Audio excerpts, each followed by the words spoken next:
Hello guys, nakakatuwa itong dragon fruit oh. Oh, 'di ba? Ito pa. Ayan, aray. Ito pa. Bali 7 na guys ang bunga niyan.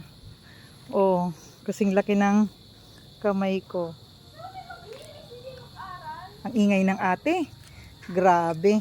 Pinapagalitan yung kapatid dahil napakakulit din ng kapatid. Aray ko.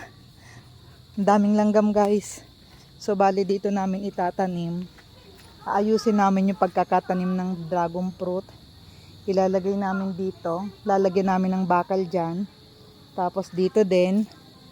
Tapos aayusin namin yung mga pagkakatanim nitong mga dragon fruit na ito. Ayan.